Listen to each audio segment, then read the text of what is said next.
Hey, J5 the Constant Grom, and we're talking about inline skating from the ground up. A series that deconstructs all the parts of an inline skate to make you a better informed skater. This is episode 1, and without further ado, let's discuss bearings.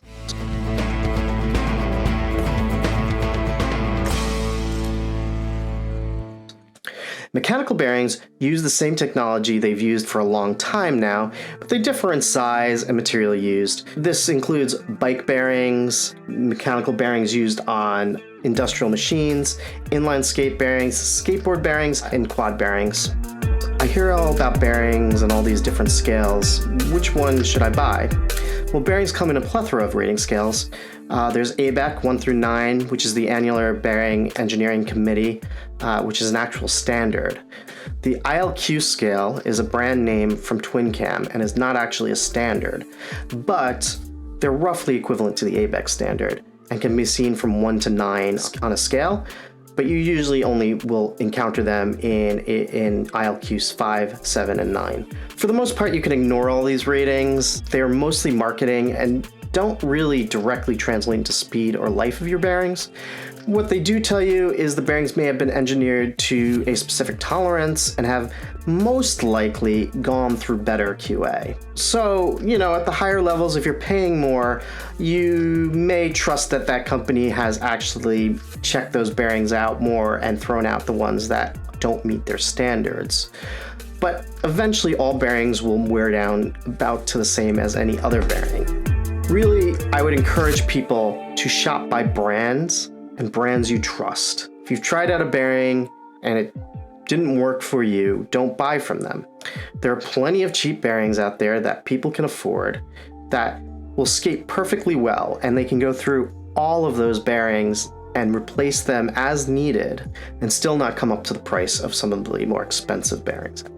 Some of the brands I trust, and I'm not sponsored by any of these brands, these are just the ones I use and will buy from, is 50/50, Wicked, TwinCam, Seba FR, which roughly the same company, and Bones Reds. One rule of thumb I'll say is to buy bearings that are designed for a specific discipline. For aggressive, you're going to want a bearing that is better at static shock. The tricks that you do in aggressive blading are typically high impact, and you don't have that much urethane between the ground and the bearings. So you want one that is not going to crack on you when you do that big trick. Whereas in big wheel blading, you kind of want a smoother long distance ride. You're not so worried about cracking, so you probably want one that is engineered for those long distances. The thing is that if you buy from certain companies, they are going to pick their bearings from manufacturers that manufacture to certain specifications for the discipline that they are selling for. And you are going to be more sure that they use it for those disciplines and can guarantee that they are going to work really well. So another big debate is usually, should I buy opened or sealed bearings? They're both good depending on your priorities. Sealed bearings are cheaper in general. They last longer without you having to clean them because dust and dirt can't get into them and can't penetrate the sidewalls. You can throw them away and buy new ones when they wear down. Though closed sidewalls will generate more heat and friction, so they're not as good for long distance skating. Bad sidewalls are really the number one concern of performance of bearings in low load applications such as skating. I personally skate mostly 50/50 sealed bearings in my aggressive skates because they're cheap. When I'm ordering wheels from them, I just get the bearings with them. I trust them, and I've never been disappointed in the bearings. Are they the best performers? If I slapped them into my Sebas and tried to do long distance, I probably wouldn't like them as much, but for my aggressive setups, they are really awesome. Open bearings will last longer if you clean them frequently, but most people don't. There's extra costs involved in buying the cleaning fluids, the containers you need to clean, though there are ways that we'll discuss to lessen those expenses. The sidewalls on them have less friction if manufactured well, though you do run the risk of damaging them when cleaning. Some don't even have these shields on them on certain sides, and so they are going to get dirty faster and you'll have to clean them more often. Dirt and rust are the biggest issues with these because Some of them are completely open on one side, and because the shields are meant to come off of the bearing, the dirt and water can get in there much easier and can rust things out, cause things to get gritty and slower. For my big wheels in my Sebas, I use Seba Twin Cam bearings. Now, Twin Cam is a company that produces these bearings, and then Seba rebrands them. I can usually find them on sale for about $40 to $50 for 16, and they generally do last me longer than my aggressive bladings. I'm not abusing them quite as much. Don't buy generic bearings. These are just rejects from the factory, things that just come off of blades that the shops can't sell, and they generally haven't gone through QA, or they're just random. Sometimes you can get lucky, but for the most part, just leave them for the science fair projects. The material that the balls are made out of, they make a bit of a difference depending on what you're going for, and there's a big controversy over which ones to choose, which ones are going to be the smoothest for you, just because of the price ranges of these. Now, at the higher end of metal bearings, you're going to see titanium. These are great because they are lighter, but bearings are not that heavy. And they are rust resistant.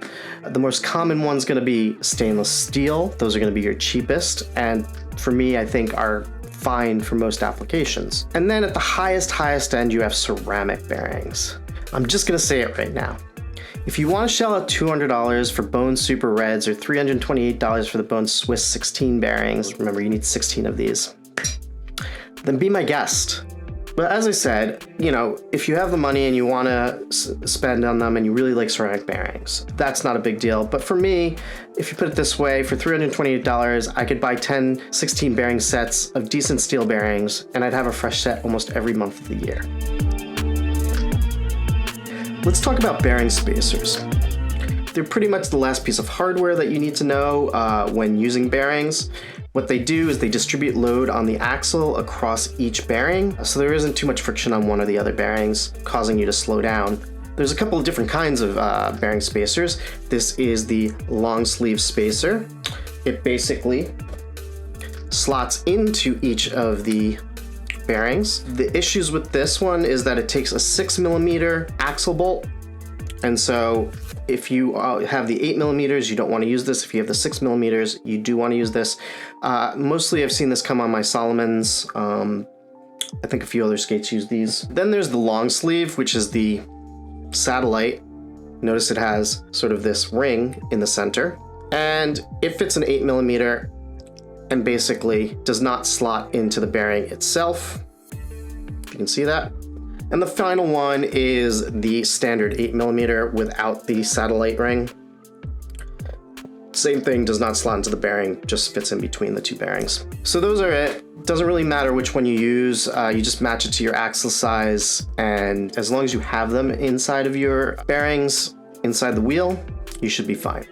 Well, that's all I really have to say about bearings for now. There's so many other topics that I could talk about on bearings. If you have any questions, please leave them in the comments and I will try to answer them in the next episode on bearing maintenance, where I show you how to take your bearings in and out of your wheels, take them apart, clean and oil them, and then put them all back together again. Until then, I'm J5 the Constant Grom. Keep skating, keep progressing.